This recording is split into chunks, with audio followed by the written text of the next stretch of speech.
नमस्कार, आपण पाहत आहात ठळक घडामोड क्राईम न्यूज. निर्भीड पत्रकारिता आवत सत्याचा. लोणी काळभोरचा तडीपार आरोपी निगडीत जबरी चोरीत जेरबंद.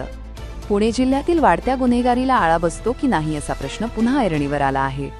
कारण जिल्ह्यातून हद्दपार करण्यात आलेल्या एका कुख्यात आरोपीने थेट पुणे शहरात शिरकाव करून जबरी चोरी केल्याची धक्कादायक घटना उघडकीस आली आहे. या प्रकरणी निगडी पोलिसांनी तत्परता दाखवत आरोपीस जेरबंद केले आहे. जाफर शाजमान इराणी, वय 43 वर्षे, राहणार लोणी काळभोर पठारे वस्ती, तालुका हवेली, जिल्हा पुणे असे अटक करण्यात आलेल्या आरोपीचे नाव आहे. पोलिसांनी दिलेल्या माहितीनुसार जाफर शाजमान इराणी यास सप्टेंबर 18 रोजी पुणे जिल्ह्यातून हद्दपार करण्यात आले होते.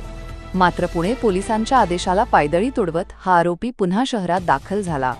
सप्टेंबर 30 रोजी दुपारी 1 वाजता निगडीतील चिकन चौकाई माता सुपर मार्केट ओटास्कीम परिसरात त्याने जबरी चोरी केली.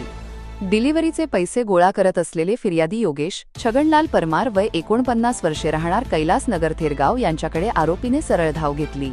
त्यांच्या हँडबॅगमधून जबरदस्तीने 4000 रुपये काढून घेतले. याच दरम्यान विरोध करणाऱ्या परमार यांना आरोपीने छातीपोटात बुक्क्यांचा भडीमार करून जखमी केले आणि त्यांना ढकलून दिले. या प्रकारामुळे परिसरात भीतीचे वातावरण निर्माण झाले. तातडीने दाखल झालेल्या पोलिसांनी कारवाई करून आरोपीला अटक केली. निगडी पोलीस ठाण्यात पोलीस उपनिरीक्षक अशोक शिर्के यांनी गुन्हा दाखल केला असून पुढील तपास सहाय्यक पोलीस निरीक्षक राहुल गोंधे हे करत आहेत.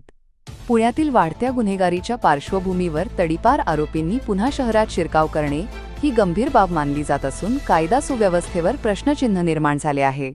प्रतिनिधी सुनील घनवट सोबत ठळक घडामोड.